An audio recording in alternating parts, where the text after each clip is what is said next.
নামাজ কায়েম যারা করবে, অনর্থক কাজ থেকে যারা দূরে থাকবে, তারা জান্নাতের মেহমান হয়ে যাবে। এই আয়াতটা কার না জানা আছে? যারা পারেন সঙ্গে পড়ুন, قد أفلح المؤمنون الذين هم في صلاتهم خاشعون। নাম্বার 4 হলো রোজা যারা পালন করবে তাদের জন্য জান্নাত অবধারিত। আল্লাহ পাক তাদেরকে জান্নাত দিবেন। জান্নাত প্রাপ্তির জন্য রোজা একটা গুরুত্বপূর্ণ একটা কাজ। রোজাদারকে আল্লাহ রাব্বুল আলামিন রায়্যান নামক দরজা দিবেন, যে দরজা দিয়ে রোজাদার ছাড়া কেউ ঢুকতে পারবে না। যেরকম সুবহানাল্লাহ। দরজার নাম কি? রায়্যান। আমার বন্ধুগণ, শাওয়াল মাস চলে। শাওয়াল মাস কিন্তু এখনো যায় নাই, গেছে নাকি? এখনো আছে। শাওয়াল মাসে মূলত কয়টা রোজা? 6টা রোজা পুরুষের জন্য, 6টা মেয়েদের জন্য, 6টা। কোন পুরুষ যদি রমজান মাসে রোজা হয়তো হঠাৎ করে বাদ পড়ে গেছে, অসুস্থ ছিলেন, আগে শাওয়ালের রোজা, আগে ফরজ রোজা, ফরজটা আগে রাখবেন, এরপরে শাওয়াল চাঁদের 6টা রোজা রাখবেন।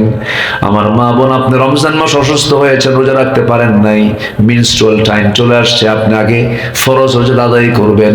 আর শাওয়াল চাঁদের যদি 6টা রোজা কোনো বান্দা যদি রাখতে পারে, সুম্মাত বাহু সিত্তুম মিন শাওয়াল, আল্লাহ রাব্বুল আলামিন সারা বছরের রোজা রাখার সওয়াব আল্লাহ পাকে 6 রোজায় দিয়ে দিবেন। যেরকম সুবহানাল্লাহ। আল্লাহ পালন করার তৌফিক দান করুন। নাম্বার 5 হলো জীবনের সকল জায়গায় আল্লাহর প্রতি ভরসা রাখবো, আমরা তাওয়াক্কুল করব আল্লাহর উপরে। আমার আল্লাহ আমার জন্য যথেষ্ট। আল্লাহ কি বলে? আলাইসাল্লাহু বিকাফিন আবদাহ, বান্দার জন্য কে যথেষ্ট? আল্লাহ যথেষ্ট। আল্লাহ সবকিছু পারেন, অসম্ভবকে সম্ভব করতে পারেন কে? আল্লাহ। আসতে বলুন, কে পারেন? আল্লাহ। জাকারিয়া আলাইহিস সালাম বুড়া মানুষ, সন্তান নেওয়ার মতো, সন্তান হওয়ার মতো কোনো বয়সই তার ছিল না, কিন্তু আল্লাহ রাব্বুল আলামিন তার এই বুড়া বয়সে তার মাথার চুলগুলো শুভ্র হয়ে গেছে, চামড়া হাড়গুলো ক্ষয় হয়ে গেছে, চামড়াগুলো কুঁচকে গেছে। আল্লাহ পাক সেই বুড়া বয়সে আল্লাহ রাব্বুল আলামিন তাকে ইয়াহইয়া সন্তানের বাপ বানায় দিয়েছেন। যেরকম সুবহানাল্লাহ। ঠিক আছে না? আল্লাহু আকবার। ইব্রাহিম আলাইহিস সালাম 80 বছরের বুড়া মানুষ। কত বছর? 80 বছরের বুড়া মানুষ, সারা জীবন সন্তান নাই, কিচ্ছু নাই। সারা আলাইহিস সালামকে নিয়ে তার জীবনটা পাড়ে দিলেন, সন্তান হয় না। 80 বছর বয়স আল্লাহ রাব্বুল আলামিন বলছেন, হে ইব্রাহিম, তোমাকে তো আমি জাতির পিতা বানায় দিয়েছি, একটা কাজ তোমাকে দিয়ে করতে চাই। কিছু সুন্নাত আছে, সুন্নতে ইব্রাহিম, দাড়ি রাখা সুন্নতে, জোরে কোন, আরো জোরে, খাতনা করা সুন্নতে ইব্রাহিম। এটা কিন্তু মূল সুন্নাহ। 80 বছর বয়স হয়ে গেল, আল্লাহ বলেন, ইব্রাহিম, তোমার একটা কাজ বাদ আছে, কারণ তুমি তো জাতির পিতা, তোমার মধ্যে এই বিষয়গুলো থাকলে তখন জাতির মধ্যে চলে আসবে কি? খাতনা তোমাকে করতে হবে। সেই খাতনার হুকুমটা আসলো তার জীবন 80 বছরে যখন বয়স হলো। খাতনা করতে গেলে যখন খাতনার সময় হয়, আমার দেশের ছোট্ট ছোট্ট বাচ্চাদেরকে করে দেয় 6 বছর 7 বছর, যারা খাতনা করে ওদেরকে কি বলে রাখেন? ওস্তাদ বলে, যাক যেটাই বলে বলুক, মানে কেটে দেয়, বুঝলেন?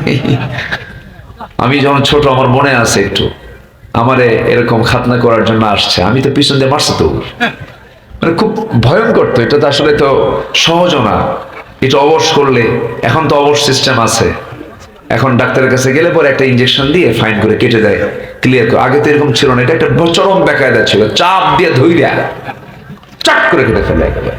ঠিক আছে না?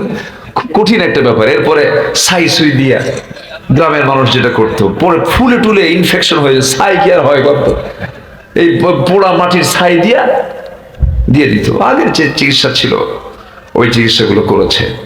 তাই 80 বছর বয়সে এখন এই আল্লাহর পয়গম্বর জাতির পিতার খাতনা করার জন্য ওস্তাদকে, এটা তো বেকায়দা, এখন অপারেশনটা করবে কে? এই 80 বছর বয়সে বলছে, আল্লাহ তুমি আমার এমন অর্ডার দিয়ে এখন এটা কাজটা করবে কে? তুই নিজে কর। যে কি আরেক পরীক্ষা না? বলেন তো। আমি ইব্রাহিমকে অনেক পরীক্ষা করেছি, প্রত্যেকটা পরীক্ষায় তিনি পাশ করেছেন।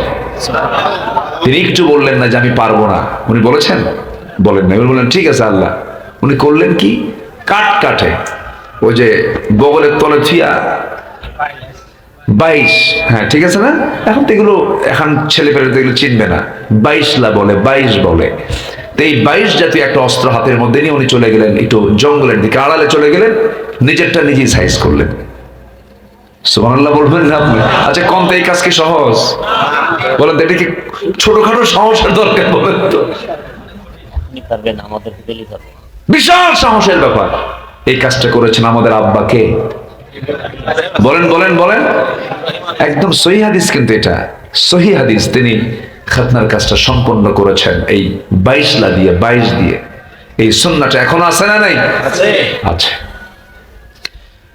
ইব্রাহিম আলাইহিস সালামের জীবনটা কি ছিল? কি তাওয়াক্কুল ছিল আল্লাহর উপরে। সন্তান হয় না, সন্তান আল্লাহ একটা দিল, তাও কি ইয়াং বয়সে না বুড়া বয়সে? বুড়া বয়সে। সে বাচ্চা হলো, সে বাচ্চা তারপর রেখে আসা লাগলো, আবার পানির জন্য ছটফট হাহাকার। কি একটা সিচুয়েশন। সব সময় ভরসা করতে হবে কার উপরে? আল্লাহর উপর। ইতিহাস তো সবার কম বেশি জানা আছে, জাস্ট আমি একটু ইঙ্গিত দিয়ে যাচ্ছি।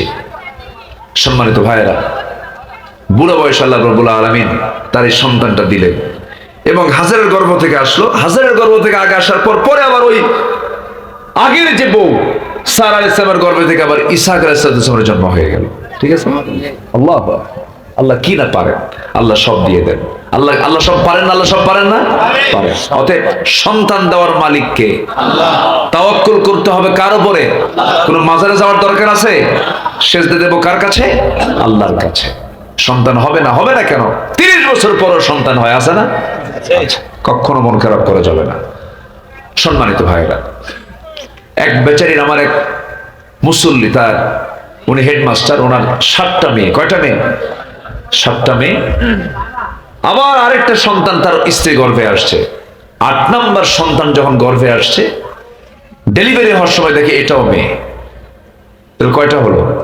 8টা হলো। সব আত্মীয় স্বজন 14 গুছি সব এসে বলতেছে, লজ্জা নাই, শরম নাই, এত বাচ্চা মানুষ নাই নাকি? এই বাচ্চার নাম রেখে দাও ইতি, সমাপ্তি, আর না চাই না।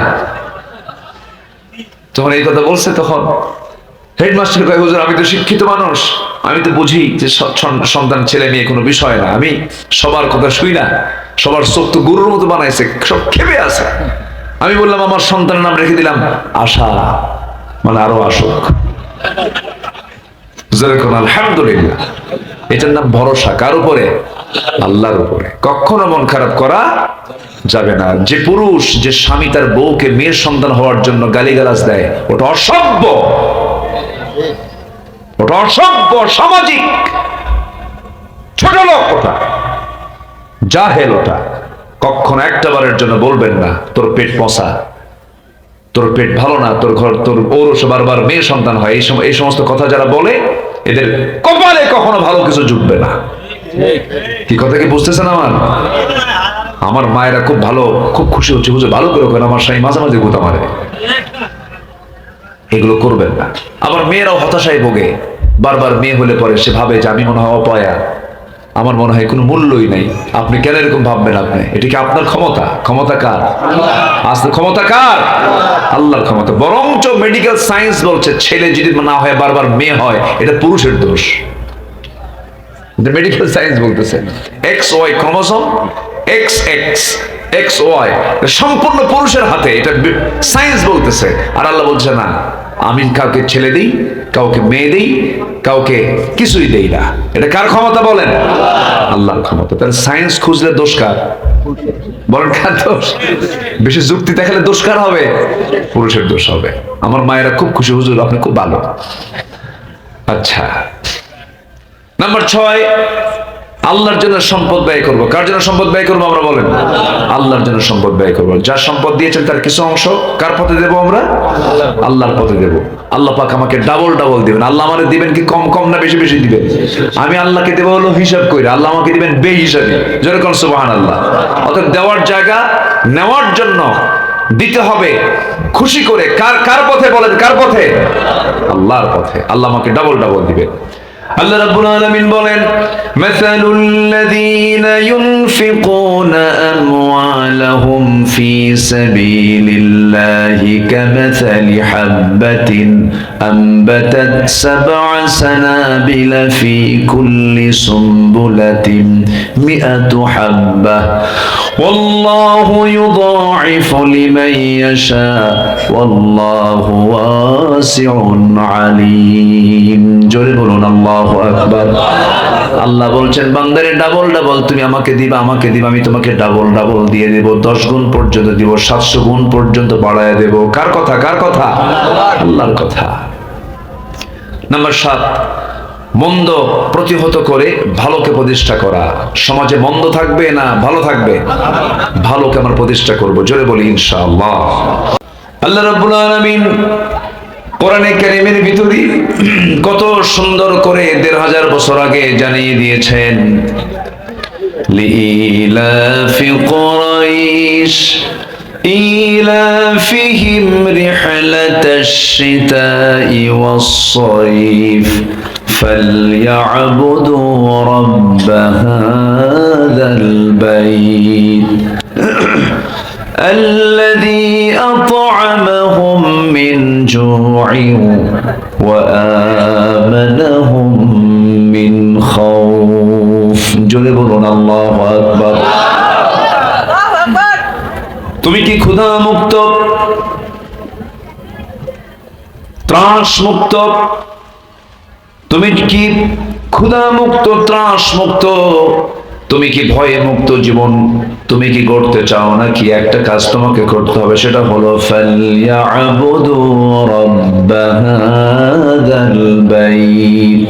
তোমার দায়িত্ব হলো এই ঘরের যিনি মালিক, কাবার যিনি মালিক, সেই মালিকের সমস্ত হুকুমগুলো মেনে নেওয়া, তার দাসত্ব করা। জোরে বলি সুবহানাল্লাহ। আল্লাহ রাব্বুল আলামিন বলেন, ওয়া'তাসিমু বিহাবলিল্লাহি জামিআন ওয়া লা তাফাররাকু ওয়াযকুরু নি'মাতাল্লাহি আলাইকুম ইয কুনতুম আ'দাআন ফাআল্লাফা বাইনা কুলুবিকুম ফাআসবাহতুম বিনি'মাতিহি ইখওয়ানা। তোমরা আল্লাহর রজ্জুকে শক্ত করে ধরো, মতপার্থক্য সৃষ্টি করো না। আল্লাহ রাব্বুল আলামিন বান্দাকে হুকুমটা দিচ্ছেন, আর এই জায়গায় বলছেন, শারা'a লাকুম মিনাদ-দীনি মা ওয়াসসা বিহি নূহান ওয়াল্লাযী আওহাইনা ইলাইকা ওয়া মা ওয়াসসাইনা বিহি ইব্রাহীমা ওয়া মূসা ওয়া ঈসা আন আকিমুদ-দীনা ওয়া লা তাতাফাররাকু ফীহি।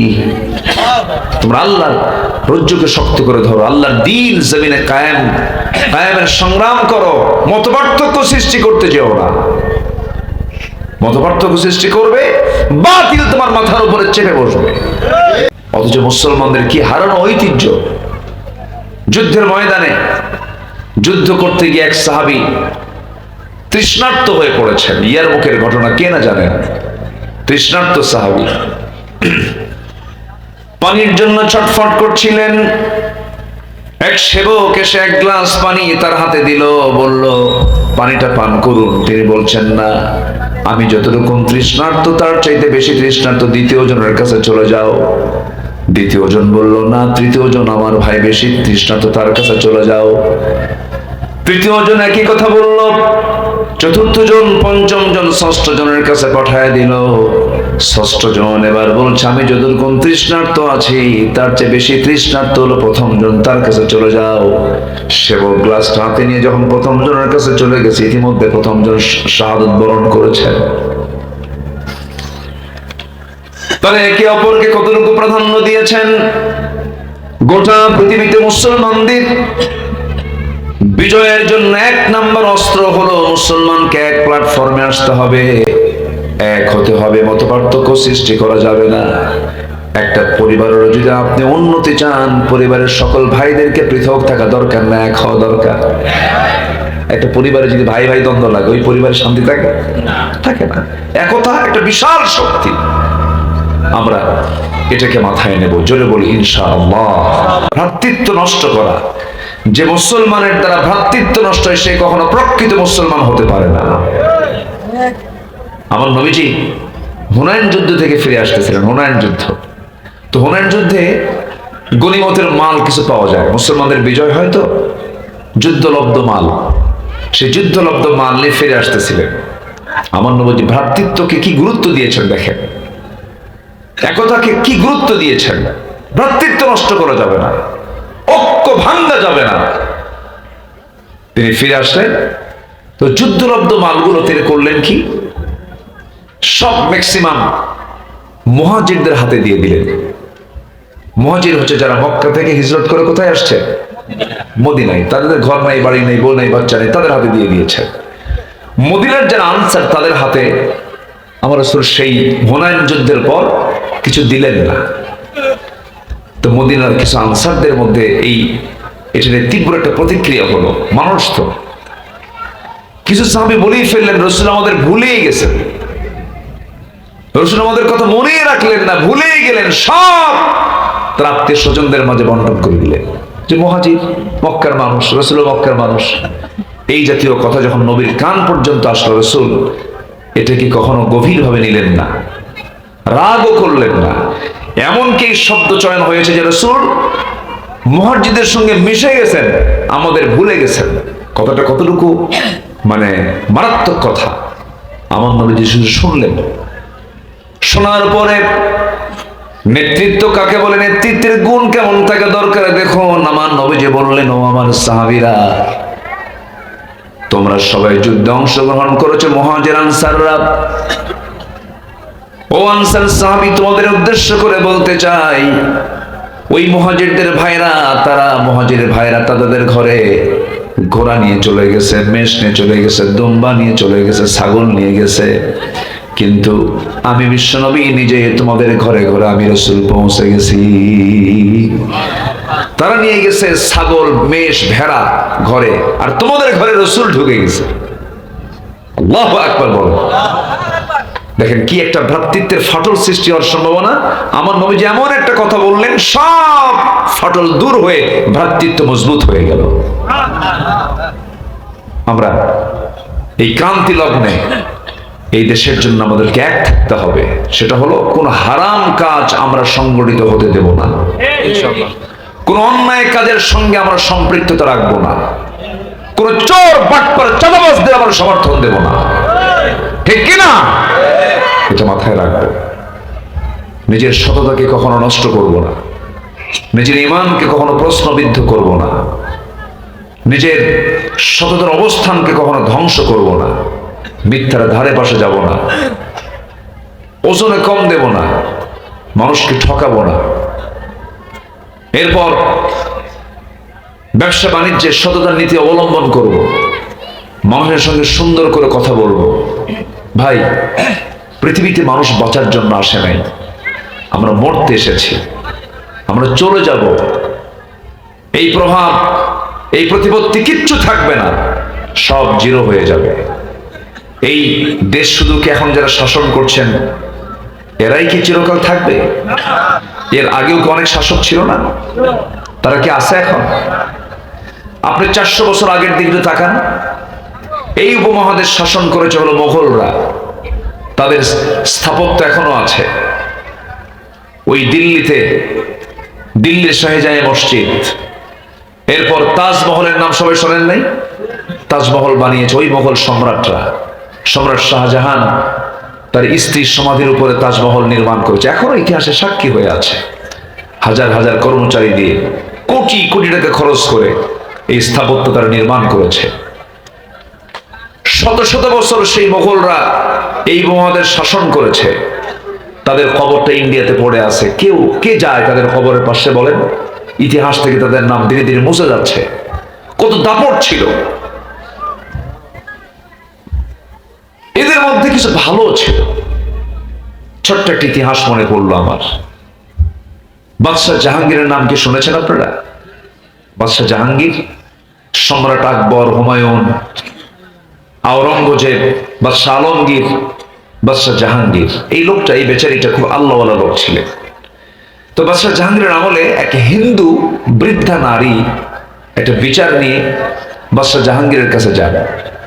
গিয়ে বললেন, বাদশাহ জাহাঙ্গীর, আমি তো হিন্দু মানুষ, অসহায় একজন নারী, আমার ছেলেকে কয়েকদিন আগে বিয়ে করাইছি,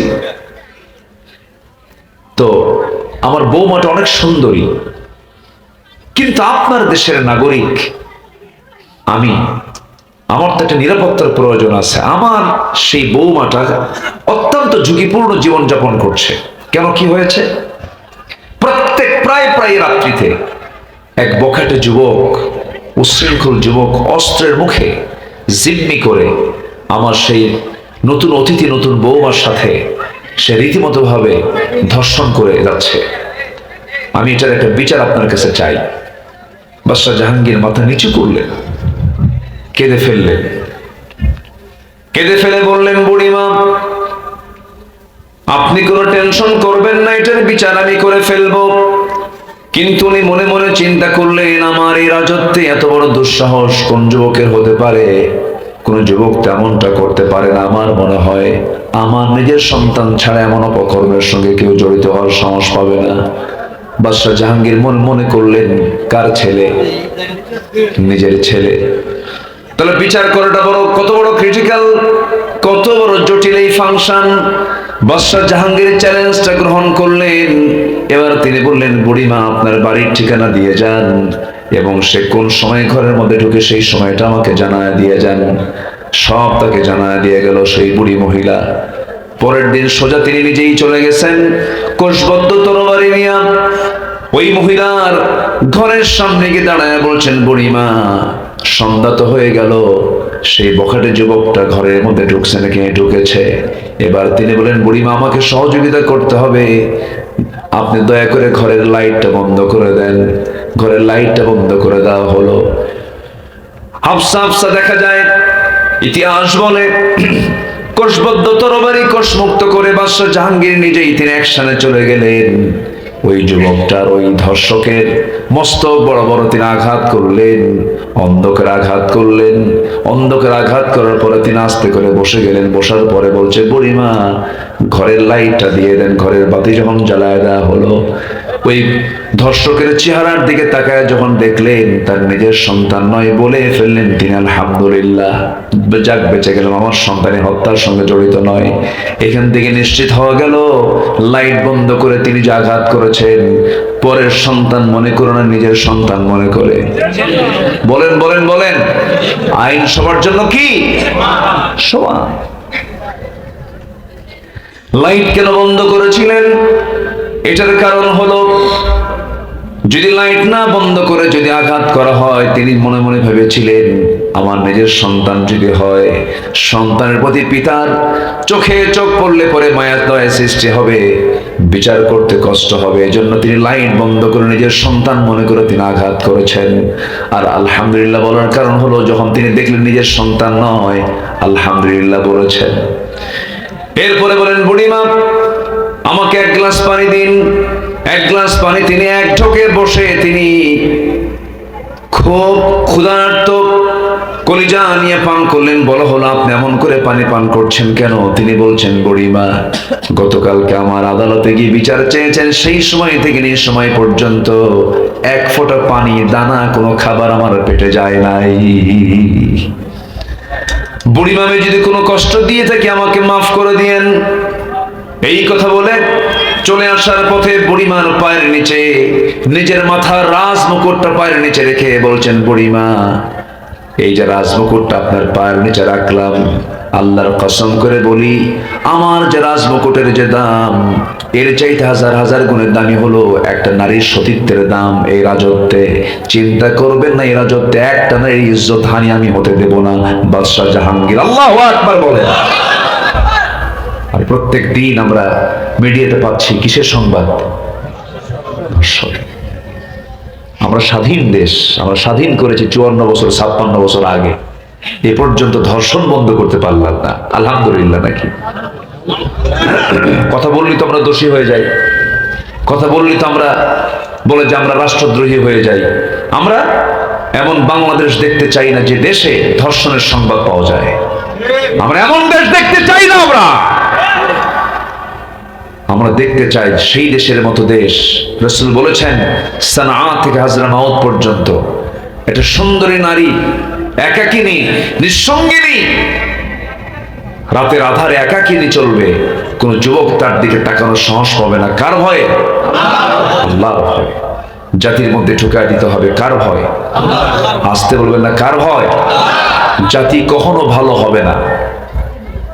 জাতিকে প্রশাসনের ভয় দেখিয়ে ভালো করা সম্ভব নয়। জাতি ভালো হবে কার ভয় দিয়া? এই জন্য জাতির ভিতরে কিসের ভয় ঢুকায় দিতে হবে?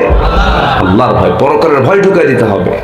এই জন্য আমরা আমাদের প্রত্যেকটা পদক্ষেপকে আমরা ইসলাম সামনে রেখে আমরা চলবো। জোরে বলি ইনশাআল্লাহ।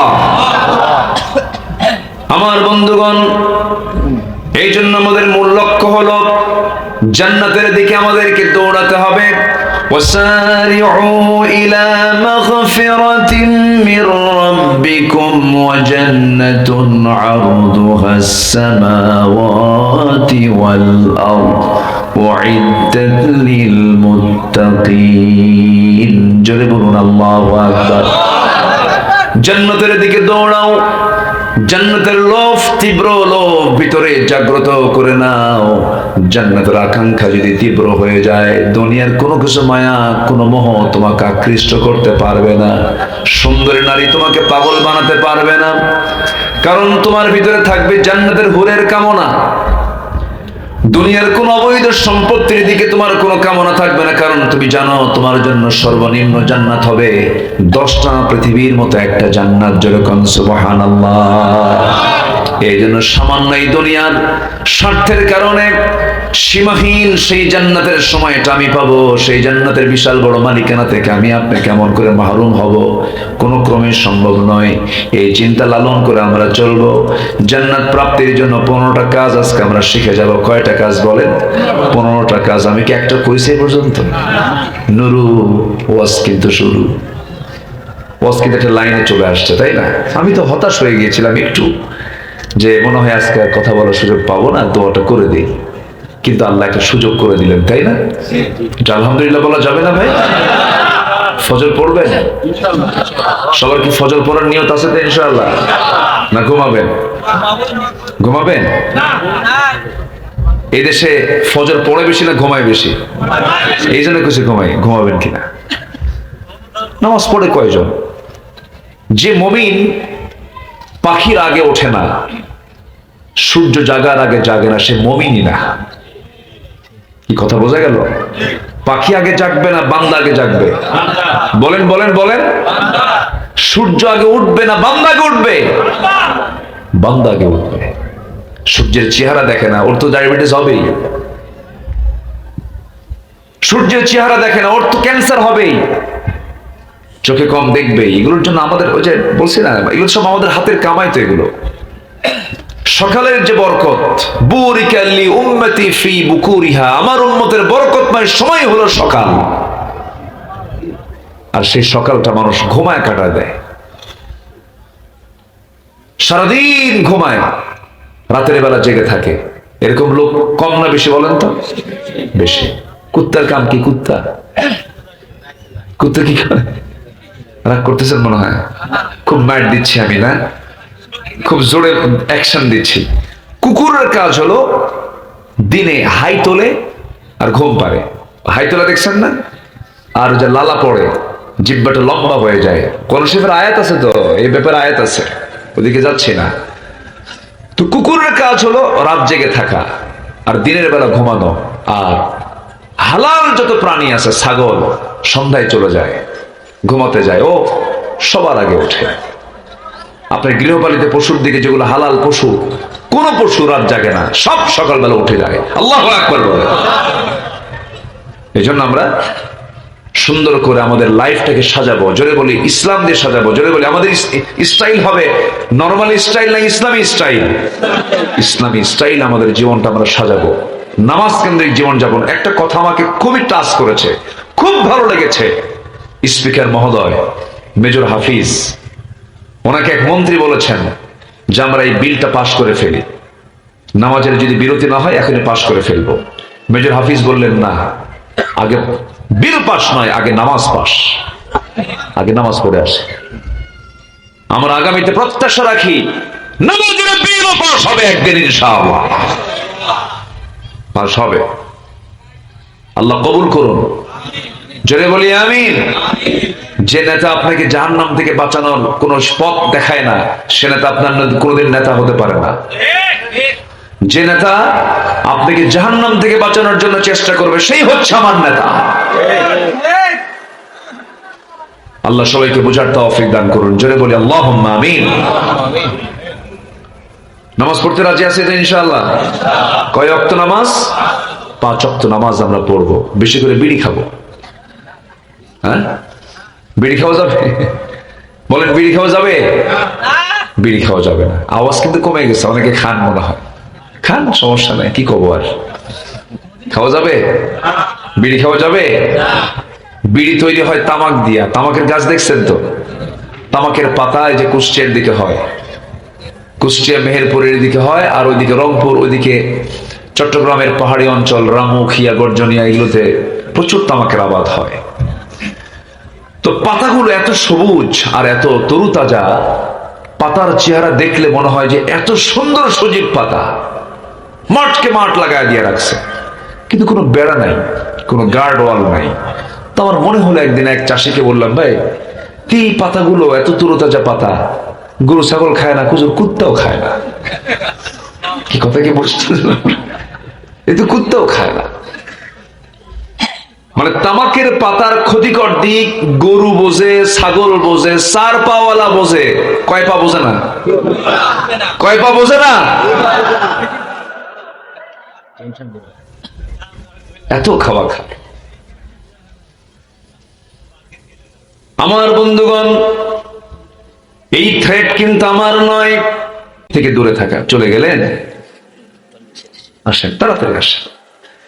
জি, নাম্বার 9 হচ্ছে আল্লাহর জন্য ধৈর্য ধারণ করা। আমরা ধৈর্য ধরবো না রাগ করবো? বলেন বলেন।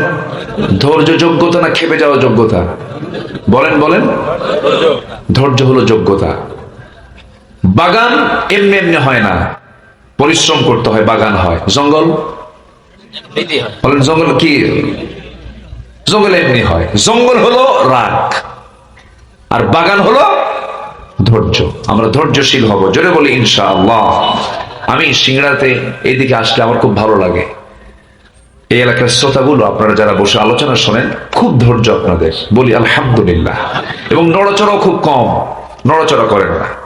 কিছু কিছু এলাকার লোক আছে, ওই একটা মাছ আছে যে মাছটা ভর্তা করে খায়, স্যাং মাছ না টাকি মাছ, ওটা যদি আপনি ওজন করার জন্য তোলেন কোনো পাত্রে, 3 মিনিট হাত দিবেন না। থাকে একটা, থাকে থাকে না। তো কিছু কিছু এলাকার শ্রোতাগুলো আছে খালি লাফায়, নড়াচড়া করে, এই ওই, কিন্তু আপনাদের ভিতরে একটা শান্ত ভাব আছে, কি নড়াচড়া নেই, মনোযোগ দিয়ে আপনার কথাগুলো শোনেন, আলহামদুলিল্লাহ বলেন।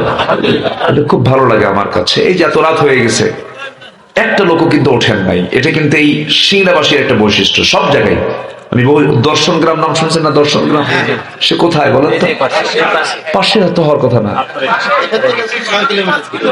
6 কিলো পাশে, 6 কিলো পাশে হয়, গ্রামে ভাষা হয়, এটা অনেক দূর। তো সেই প্রায় আত্রায়ের সাথে লাগানো মনে হয়। ওটা আত্রায়ের মধ্যে নাকি? ওটা সীমানা। যে আমি গিয়েছি অনেক আগে এরকম একটা এলাকা, এরকম বহু এলাকায় গিয়েছি। প্রতিশোর আছে না? প্রতিশোর, আহসানগঞ্জ, কালীগঞ্জ, আরো কোথায় কোথায়, এগুলো সব আত্রায়ের মধ্যে। আয়াস বিয়াস আছে নাকি এরকম? জি। এরপরে ইতালি আছে কিনা বলেন? আমি এক বন্ধুকে বললাম, ভাই আমার তো আজকে মাহফিল ইতালি থেকে, ফ্লাইট কখন? কে ভাই ফ্লাইট? এক চাচা আছে, খুব মুরব্বী মানুষ, খুব ভালোবাসে, যাই। ওখানে আমাকে রাত উঠায় দেয় রাত 3টার দিকে। রাত কয়টায়? 3টা। দেখলো সব লোক বসে আছে, মার্শাল্লাহ। এটা সিংড়ার বৈশিষ্ট্য, বলি আলহামদুলিল্লাহ। ভালো, আপনাদের মধ্যে ধৈর্য আছে। যাই হোক, অনেক কথা বললাম। কি নাম যেন তোমার? ওমর ফারুক। খুব অল্প সময় আমার এই মাহফিলটা চিন্তাই হয়ে গেছে আসলে। রুহুল আমিন ভাই নিছেন হলো দীঘাপতিয়ার জন্য, ঘুরে আসছে এই জায়গায়, কেমনে যে আসলে আমি নিজেও জানি না। পরে যাই হোক, সেই পুরাতন জায়গায় আবার আসতে পেরেছি। খুব ভালো লাগলো যে আমি এই জায়গায় একবার আসছি, মাহফিল করেছি। আমার জন্য দোয়া করবেন সবাই। আমি আপনার জন্য দোয়া করি, আল্লাহ যেন আমাদের সম্পর্ক যেন হাসর পর্যন্ত নেন। আল্লাহ আমাদের আব্বা মা আত্মীয় স্বজন যারা কবরে গেছেন, কবরগুলোকে জান্নাতের টুকরা বানায় দেন। এই যে আমরা একটু দোয়া করবো একসাথে। এই মাহফিল গুলো আমাদের 16 বছর করতে দেয়নি ফেরেশতারা, আমাদেরকে মাহফিল শুধু বন্ধ করতে দেয় না, আমাদেরকে ধরে নিয়ে গেছে জেলখানায়। কত অত্যাচার করেছে, কত কি করেছে। বলেন তো লাভ হলো? লাভ হলো?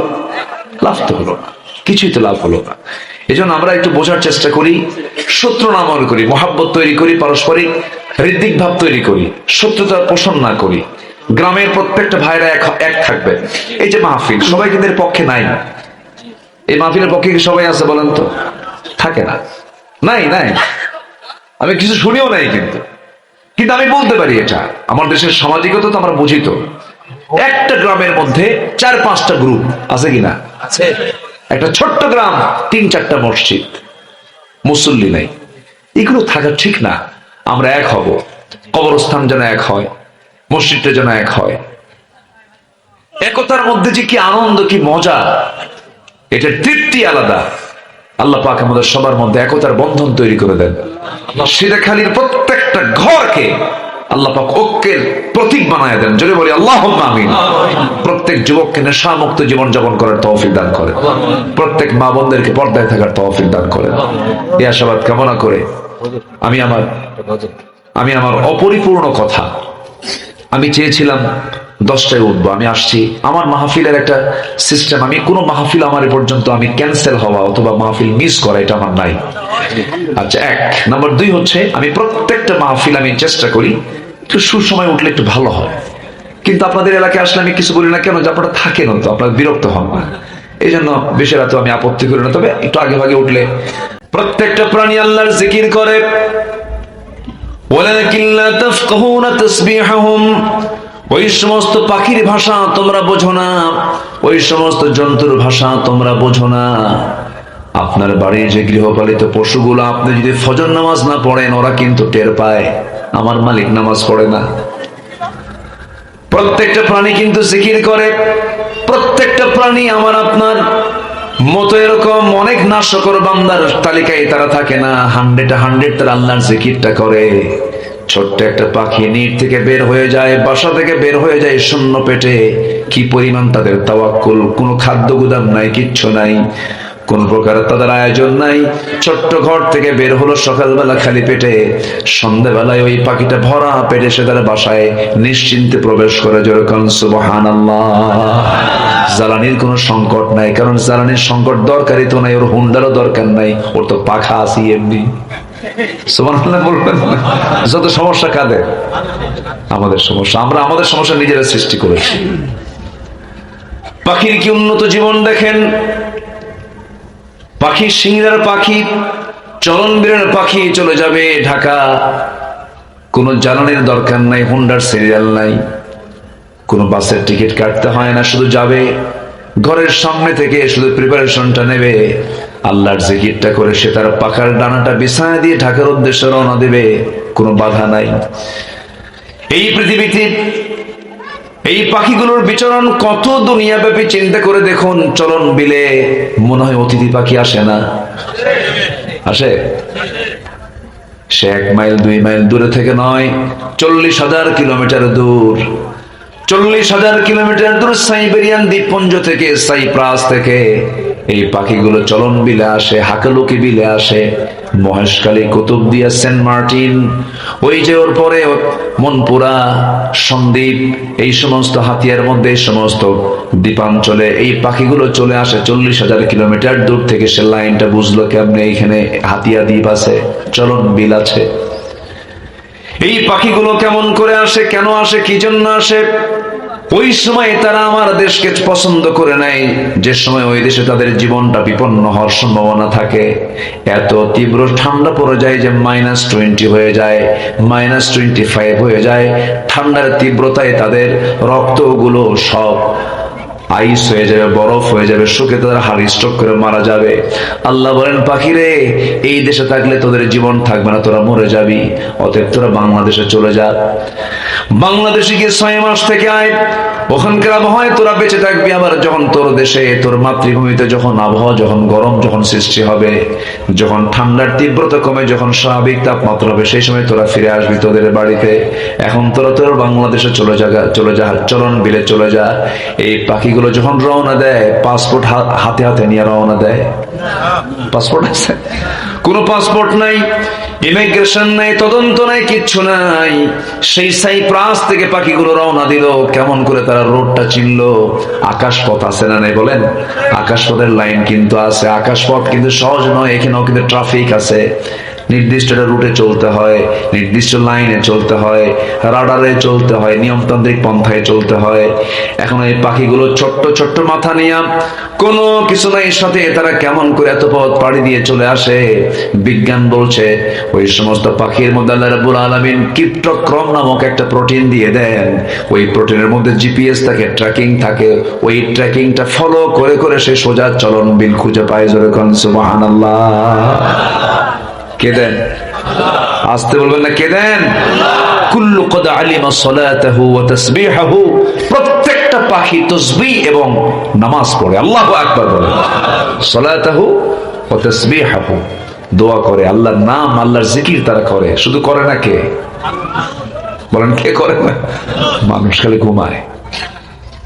ফজরের সময় মুসল্লি নাই জানেন, বুকটা ফেটে যায়। খালি বারবার বলে বাংলাদেশ মসজিদের দেশ, ঢাকা মসজিদের শহর, মুসল্লি ফাঁকা। কি আমি কি ভুল বললাম? মুসল্লি ফাঁকা যে মসজিদ, সেই মসজিদ করে লাভ আছে? আবাদহীন মসজিদের কোনো দাম আছে? দাম নাই। সিরাখালীর মসজিদ ফজর নামাজ দিয়ে ভরপুর হোক, সবাই চান না ইনশাআল্লাহ? সবাই কি চান? আল্লাহ কবুল করুন। জোরে বলি আমিন।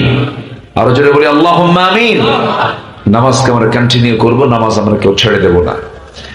জান্নাত প্রাপ্তির জন্য 15টা কাজ আজকে আমরা শিখে যাব। নাম্বার 1 হচ্ছে নেক আমল সহ ঈমান আনবো। রাজি আছেন? কি কি কি ঈমান আনবো আমরা বলেন? ঈমান আছে কিন্তু আমল নাই। দাম আছে?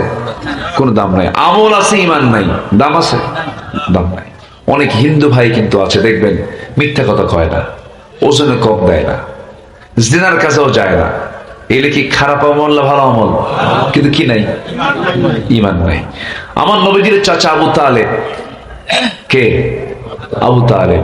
লোকটার মধ্যে কি ঈমান ছিল? হ্যাঁ, ছিল না। কিন্তু নবীর প্রতি কি ছিল? মহাব্বত ছিল।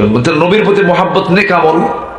এমন কি আবু তালেবের যে মহাব্বতের পরিমাণ, অনেক সাহাবীর মধ্যে মহাব্বত ছিল। এত মহাব্বত থাকার পরেও, এত নেক আমল থাকার পরেও জান্নাত পাবে না। কারণ কি নাই? ঈমানটা নাই। এই জন্য শর্তই হচ্ছে ঈমানও থাকতে হবে, নেক আমলও থাকতে হবে। দুটাই মূল্যহীন হবে একদিন আল্লাহর কাছে। এই জন্য দুটো মিলেই আল্লাহ পাক বান্দাকে জান্নাত দিবেন। যেরকম সুবহানাল্লাহ। আল্লাহ রাব্বুল আলামিন বলেন ইন্নাল্লাযীনা আমানু ওয়া আমিলুস সালিহাতি কানাত লাহুম জান্নাতুল ফিরদাউসি নুজুলা খালিদিনা ফিহা লা ইয়াবগুনা আনহা হিওয়ালা। জোরে বলুন আল্লাহু আকবার।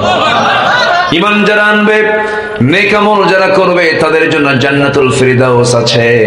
আমার আপনার জন্য সবচেয়ে বড় প্রাপ্তি হলো জান্নাতের প্রাপ্তি, জান্নাত লাভ করা। জান্নাত আমাকে পেতে হবে, এই গুণগুলো আমরা অর্জন করবো। জোরে বলি ইনশাআল্লাহ। ভয় কাউকে করবো না, ভয় করবো একমাত্র কাকে? আসতে বলবেন না, কাকে? মারিয়াম চলে যান ওই মহিলার দিকে, আসিয়া চলে যান ওই নারীর দিকে। তাদের ঈমানটা কত মজবুত ছিল যে হাসতে হাসতে জীবনটা দিয়ে দিয়েছেন আসিয়া। ঈমানটা হারা হন না, ঈমান থেকে তিনি এক চুল পরিমাণ নড়েন না। ঈমান ছোটখাটো কোনো বিষয় নয়। ঈমানকে রক্ষা করতে গিয়ে অনেক ঝড়ঝাপটা সামনে ফেস করতে হয়। হাজারো ঝড়ঝাপটা আসুক না কেন, ঈমানদার কখনো ঈমানকে কখনো হাতছাড়া করতে পারে না। আসিয়ার নাম শুনছেন? আসিয়ার নাম কার বউ? বউ কার? ফেরাউনের। অনেক মা বোন আমাদেরকে বলে হুজুর আমার স্বামী খুব খারাপ। আমি কই ফেরাউন সব খারাপ? কি কথা শুনতেছেন কি আপনার? অনেক বলে যে আমার স্বামীটা ভালো না হুজুর, খুব খারাপ, একটু দোয়া করেন। আমি বলি ফেরাউনের চাই তো খারাপ। আল্লাহ পাক কি ইমরাত ফিরাউন, আল্লাহ পাক আসিয়ার প্রসঙ্গটা নিয়ে গোটা দুনিয়ার নারীকে বুঝায় দিচ্ছেন, দেখো কি নারী আসিয়া ফেরাউনকে সামনে রেখে ইমান টিকে রাখছে। জোরে কোন সুবহানাল্লাহ। আর আমার দেশের মায়েরা সামনে একটা টেলিভিশন থাকলে ইমান বেঁচে দেয়। কি থাকলে টেলিভিশনটা থাকলে কি করে দেয়? ইমান বেঁচে দেয়। মোবাইল মারাত্মক ভয়ঙ্কর জিনিস। যিনি ব্যবহার করবেন, ইমান যদি মজবুত হয় ব্যবহার করতে পারবেন। মোবাইল যদি আপনাকে চালায়, আপনার ব্যবহার করা জায়েজ নাই। আর আপনি যদি মোবাইলকে ব্যবহার করতে পারেন, আপনার জন্য জায়েজ আছে। আমার কথা কি বুঝতেছেন আপনারা? অনেকে প্রশ্ন করে হুজুর মোবাইল ব্যবহার করা কি? উত্তরটা হচ্ছে এই, মোবাইল যদি আপনাকে চালায়, আপনার ব্যবহার করা জায়েজ নাই। আর আপনি যদি পরিচালনা করতে পারেন যে না না আমি কন্ট্রোল করতে পারবো, আপনার জন্য জায়েজ। এটা মারাত্মক ভয়ঙ্কর ইমান, ইমান বিধ্বংসী একটা কামান। এটা ব্যবহার করতে অবশ্যই সতর্ক থাকার দরকার আছে না নাই? বলেন, আসতে বলবেন না, আছে না নাই? এখন বাড়ির বউ লাগে না, বাড়ির ওয়াইফ লাগে না, ওয়াইফাই লাগে। কি লাগে? ওয়াইফ লাগে না, কি লাগে? ওয়াইফাই। তাহলে ওয়াইফের জায়গায় এখন কি হয়ে গেছে? ওয়াইফাই। বউ না হলেও চলবে। এক যুবক মোবাইল হারায় কয় হুজুর আমি তো বিধবা হয়ে গেছি। মানে মোবাইল হারছে, ওর কিচ্ছু নাই। এই হচ্ছে অবস্থা। এ নেশা থেকে যুবকরা মুক্ত থাকো। মারাত্মক ভয়ঙ্কর, এটা তোমার জীবনকে ধ্বংস করে দেবে। অসংখ্য পরিবার শেষ, অসংখ্য ছাত্রের ছাত্রত্ব শেষ। আমি কি ভুল বলতেছি? সব শেষ করে দিচ্ছে। এলেম নাই, কিচ্ছু নাই। এই মোবাইলের কারণে অসংখ্য পরিবার আগুন ধরেছে। কার বউ নিয়ে কে শুয়ে থাকে? আমি কি ভুল বলতেছি? আমি মোবাইল, এই মোবাইলে তো সব সার্ভিস দেয়, বুঝেন নাই? হোয়াটসঅ্যাপ, ইমো, লাইন, ভাইভার, আর কি আছে, মেসেঞ্জার, ইনস্টাগ্রাম, কুড়িগ্রাম, নাকি এগুলোতে ঢুকে, ইনবক্সে ঢুকে কার বউয়ের সঙ্গে হঠাৎ করে হি মেরে হাই দিয়ে ঢুকে গেল। শয়তান ঢুকলো। কি ঢুকলো বলেন তো? শয়তান ঢুকলো। কারো ইনবক্সে ঢুকে যাওয়া মানে আপনি তার ব্যক্তিগত জীবনে ঢুকে গেলেন, আপনি জেনার ভিতরে ঢুকে গেলেন। আপনি খুব মারাত্মক। আমার কথা কি রাগ করতেছেন নাকি আপনারা? খুব লক্ষণীয়। যুবকরা এগুলো করা যাবে না। বিবাহ পূর্ব কোন সম্পর্ক বৈধ হতে পারে না। তোমার যৌবন চলে আসছে 16 বছর, তোমার যৌবন চলে আসছে 20 বছর, তুমি নিজেকে কন্ট্রোল করতে পারো না। বাপকে শক্ত ভাষায় বলো। শক্ত ভাষা মানে কি? বেয়াদবি না, জোর গলায় বলো আমার যৌবন এসেছে, আমি ইমান হারা হতে চাই না, আমাকে বিয়েটা করায় দাও। কি যুবকরা কিচ্ছু কয় না। বিয়ে যদি করবা নাকি কি করবা না কিছু তো কও না তোমরা, ঠিক কিনা? বুড়া সাজাও কয় ঠিক। জি, আমার রাসূল বিয়ের পক্ষে খুব ছিলেন। রাসূল বিয়েটাকে এত ইজি করে দিয়েছেন, নিজের মেয়েকে বিয়ে দিয়েছেন, নিজের মেয়েকে অল্প বয়সে বিয়ে দিয়েছেন। আমার দেশে 14 বছর বয়সে প্রেম জায়েজ, 16 বছরও প্রেম জায়েজ, কিন্তু 18 বছর আগে বিয়ে হলে পরে ওটা জায়েজ নেই। কি যে উল্টা পাল্টা নিয়ম, সব পিটাইয়া সোজা করা দরকার, ঠিক কিনা? 12 বছর বয়সে 13 বছর বয়সে কোথাও গেছে, ঘুরছে ফিরছে, আকাম কুকাম করছে, সমস্যা নেই, 100 টাকা জরিমানা। কত টাকা জরিমানা? এই আকাম কুকাম গুলো করে বেড়াচ্ছে, অথচ বলতেছে যে, অথচ আমার রাসূল তিনি মডেল। আম্মা জান আয়েশা সিদ্দিকা রাদিয়াল্লাহু আনহা 13 বছর বয়সে রাসূলের স্ত্রীত্বের মর্যাদা নিয়ে তার ঘরে অবস্থান করেছেন। আপনি এখানে আর কি নেবেন? আপনি এখানে আপনি কি নিতে চান? কি আপনি কোন মডেল নিতে চান? আপনি যারা এগুলো নিয়ে বারবার কথা বলে, এদের মধ্যে নাস্তিক্য চেতনা লালন করে, ঠিক কিনা বলেন? একটা নারীর নিরাপত্তা স্বামীর কাছে। একটা নারীর নিরাপত্তা কার কাছে? স্বামীর কাছে। একটা পুরুষের নিরাপত্তা হলো কার কাছে? স্ত্রীর কাছে। হুন্না লিবাসুল লাকুম ওয়া আনতুম লিবাসুল লাহুন্না। তাছাড়া কোথাও কোনো নিরাপত্তা নাই। অতএব এটা হয়ে যাওয়া দরকার। কি ঠিক কিনা? বিয়ে কি 50 বছরে? এখন তো 50 বছরও বিয়ের সময় হয় না, এত ব্যস্ত।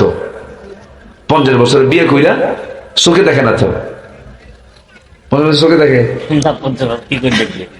50 বছরের বিয়ে কইরা 60 বছর একটা বাচ্চা হয়, সে বাচ্চার চোখেও চশমা, ওর চোখেও চশমা। রাস্তায় যখন হাঁটে তখন ছেলেকে বলে, এই ছেলে, এটা তোমার কে, দাদা না নানা? বাপ কি হয়ে গেছে? দাদা নানা হয়ে গেছে। এগুলো কোনো জীবন না। জীবনটা একটা সুন্দর করে সাজিয়ে নিবা, চরিত্র নষ্ট করবা না, চরিত্রকে ঠিক রাখবা। তুমি অন্য কোনো নারীর জীবন নষ্ট করবা, তোমার একজন বোনের জীবন নষ্ট করবা আরেকজন। সবার বোনকে, সব নারীকে তুমি আমানত মনে করবা, এটা আমানত। আমি তার দিকে লোলুপ দৃষ্টিতে তাকাচ্ছি। আপনার মেয়ের দিকে কেউ তাকাক, আপনি কি চান? আপনার বইয়ের দিকে কেউ তাকায় থাকুক খারাপ দৃষ্টি, আপনি কি চান? আপনি কেন তাকান? আপনি কেন তাকান? আমার মনে হয় কথায় কষ্ট পাচ্ছেন মনে হয় আপনারা। এই সেন্স গুলো আল্লাহ যেন আমাদের ভিতরে যেন তৈরি করে দেন। জোরে বলি আল্লাহুম্মা আমিন, জোরে বলি আল্লাহুম্মা আমিন। আসিয়া আলাইহিস সালাতু ওয়াস সালামের ঈমানটা কত মজবুত ছিল। হ্যাঁ, কোন সমস্যা? রাগ করতেছেন নাকি আপনারা? এই কথাগুলো কি বলার দরকার আছে না ভাই? অস্ত বহু শুনছি আমরা, এগুলো একটু নির্দেশনা। অনেক বাপ আছে খেয়ালই করে না মেয়ের দিকে, অনার্স 4th ইয়ার, ফাইনাল ইয়ার, চামড়া কুচকে গেছে, বিয়ে দেয় না। বিসিএস ক্যাডার হবে, কি হবে? বিসিএস ক্যাডার হবে। ওই মেয়ে তো আগ্রহী হারায় ফেলবে। এগুলো জীবন না। আগে ক্যারিয়ার নয়, আগে চরিত্র, আগে চরিত্র রক্ষা করা। আগে ক্যারিয়ার না, আগে চরিত্র, আগে চরিত্র, আগে চরিত্র ঠিক রাখো। চরিত্র দিয়া তোমার চরিত্র ধ্বংস করে ক্যারিয়ার করার কোনো দরকার আছে নাকি? না, চরিত্রকে আমরা ঠিক রাখবো। জোরে বলি ইনশাআল্লাহ। আল্লাহ চরিত্রকে ঠিক রাখার জন্য পুরুষকে বলেছেন, আকাম কুকাম করিস না। এক বউতে হয় না, আরেকটা বিয়ে কর। তা অন্য বউনের শুয়ে থাকবি না তুই। কি কথা কি বুঝতেছেন আপনারা? আল্লাহ জেনা চান না, আল্লাহ বিয়ে চান। বৈধতা নিয়ে থাকো। আগের দাদাদের মধ্যে বিয়ের পরিমাণ কম ছিল না বেশি ছিল? আর এখনকার ভাইদের মধ্যে কমছে না, আকাম কুকাম ঠিকই আছে, কিন্তু অন্যের বউ নিয়ে। আমি কি ভুল বলতেছি নাকি? এগুলো সমাজে বহু বিধবা আছে না নাই? সমাজে বহু অসহায় নারী আছে না নাই? পুরুষ মানুষ মারা যায়, পুরুষ মানুষের জীবন তো ঝুঁকিপূর্ণ। অনেক বিধবার স্বামী রোড অ্যাক্সিডেন্টে মারা গেছে। এই বিধবাগুলো সমাজের বিভিন্ন জায়গায় তারা অসহায়ত্ব নিয়ে থাকে। এই সমস্ত বিধবাদের পাশে দাঁড়ানোর দরকারও আছে না নেই বলেন? আছে। অনেকে কয় বিয়ে একাধিক করা সুন্নত, 4টে বিয়ে করা সুন্নত। তুই 4টে বিয়ে করবি কর, ওই যেগুলো তালাক প্রাপ্ত বিধবা আছে ওগুলো বিয়ে কর। কি ঠিক আছে কিনা? এটা জায়েজ। ইসলাম অনেক সুন্দর সমাধান দিয়েছে। আল্লাহ বোঝার তৌফিক দান করুন। জোরে বলি আমিন। আসিয়া আলাইহিস সালাতু ওয়াস সালাম তিনি কি করলেন? ঈমানকে বিক্রি করে দিয়েছেন। স্বামীটা কত জঘন্য। স্বামী শেষ পর্যন্ত বলে ফেলল, আসিয়া তোমাকে আমি কত সম্মান দিয়েছি। এই মিশরের আমি হলাম প্রধান, আমি হলাম রাষ্ট্রনায়ক, রাষ্ট্রপ্রধান। তুমি হলে তার স্ত্রী, তুমি হলো ফার্স্ট লেডি অফ ইজিপ্ট। কিন্তু আমি শুনলাম তুমি নাকি কালিমা গ্রহণ করেছো, ঈমান এনেছো।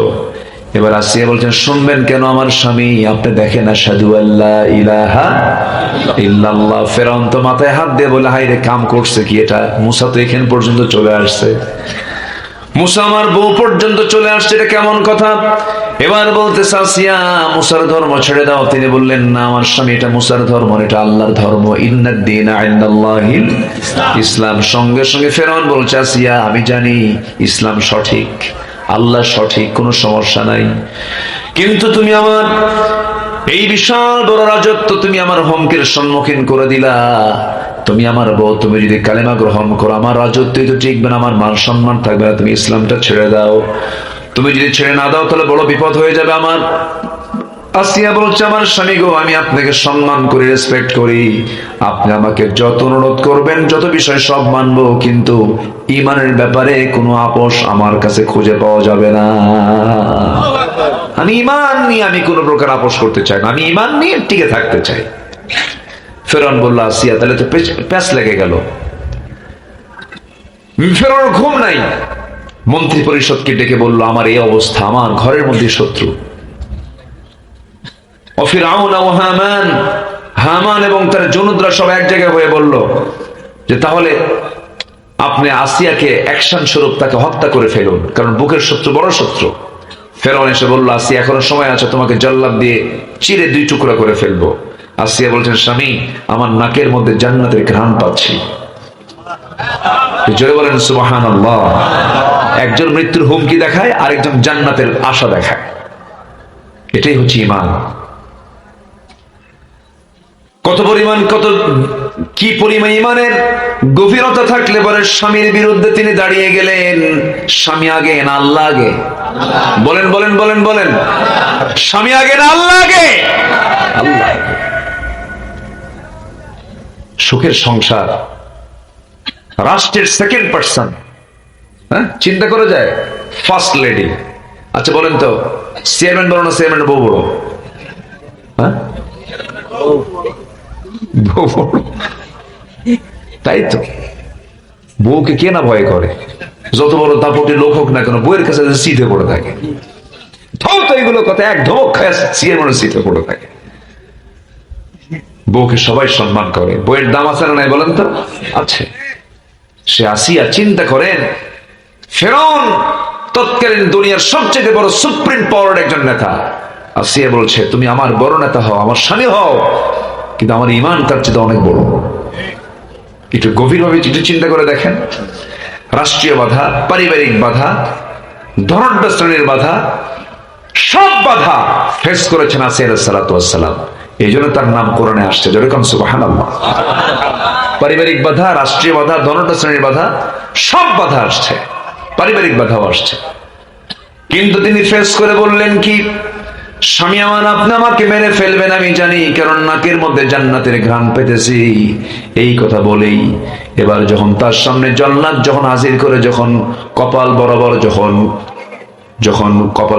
যখন সামনে করাতটা যখন লাগায় দেওয়া হলো, ওই সময় আল্লাহ রাব্বুল আলামিন তাকে এমন সম্মান দান করেছেন, তিনি একটা দোয়া করেছিলেন, সেই দোয়াটা আল্লাহ পাক কোরআনে কোট করেছেন। 4000 বছর আগের ঘটনা, আল্লাহ পাক 1500 বছর আগে কোরআনে তার দোয়াটা কোট করে তিনি জানিয়ে দিচ্ছেন। তিনি কি দোয়া করলেন? রব্বি বিনিলি ইনদাকা বাইতান ফিল জান্নাহ ওয়া নাজ্জিনি মিন ফিরআউনা ওয়া আমালিহি। আল্লাহ, তুমি আমার জন্য একটা ঘর বানায় দিবা জান্নাতের ভেতরে, একটা ঘর আমি চাই, তবে সেই ঘরটা আমি চাই ইনদাকা, তোমার ঘরের দেওয়ালের সাথে, যেরকম সুবহানাল্লাহ। একটা ঘর দিবা, তবে তোমার ঘরের দেওয়ালের সাথে যেন হয়। কি মুহাব্বত আল্লাহকে তিনি করেছেন, আল্লাহকে কত কাছে টেনেছেন শেষ পর্যন্ত। এবং এবার বলছেন, আল্লাহ তুমি আমাকে ফেরাউন থেকে, তার অপকর্ম থেকে তুমি আমাকে বাঁচায় দাও। দুনিয়া থেকে আসিয়া বিদায় নিলেন, আর দুনিয়াবাসীকে জানায় দিলেন, ও দুনিয়ার মানুষ, ঈমানকে রক্ষা করার জন্য পারিবারিক বাধা, সামাজিক বাধা, ধনাঢ্য শ্রেণীর বাধা, রাষ্ট্রীয় বাধাকে ফেস করে ঈমানকে টিকে রাখতে হয়। যেরকম সুবহানাল্লাহ। ঈমানকে আমরা টিকে রাখবো, এটা হচ্ছে জান্নাত প্রাপ্তির 1 নাম্বার কাজ। আরো আছে কয়টা? 14টা। কোন তো কি করি, সময় লাগে, কি বলবো বলবো বলবো? আলহামদুলিল্লাহ, আল্লাহ কি না পারেন। আর কিছুক্ষণ, আর 10-15 মিনিট যদি বৃষ্টি যদি আর একটু ডাবা হতো, ক্যাটস এন্ড ডগস যদি হতো, তাহলে বলেন তো থাকতো? খুঁজে পাওয়া যেত না। আল্লাহ দুটাই দিয়েছেন, বৃষ্টিও দিয়েছেন, মাহফিলও দিয়েছেন। বলি আলহামদুলিল্লাহ। লাস্টে মাহফিল কমিটি কয়টা পাইল? 2টা পাইল। এটা বরকত। আল্লাহ তুমি সিধাখালী সব ঘরকে তুমি ইসলামের দুর্গ বানায় দাও। জোরে বলি আমিন। সুদ মুক্ত গ্রাম বানায় দাও, নামাজি গ্রাম বানায় দাও, জিনা মুক্ত গ্রাম বানায় দাও, পর্দাওয়ালি মা বোন বানায় দাও। জি। নাম্বার 2 হচ্ছে তাকওয়া অবলম্বন করা। ভয় যদি করতে হয় কাকে ভয় করব আমরা? বলেন কাকে কাকে? ভয়ের জায়গা একটা, ভয়ের জায়গা কে? আল্লাহ। ভয় আল্লাহ ছাড়া কোনো ভয় আছে কারো? না, কোনো ভয় নাই। যারা ভয় করবে আল্লাহকে তাদের কি হবে? ইন্নাল মুত্তাকিনা ফি জান্নাতি ওয়া নাঈম ফাকিহিনা বিমা আতাহুম রাব্বুহুম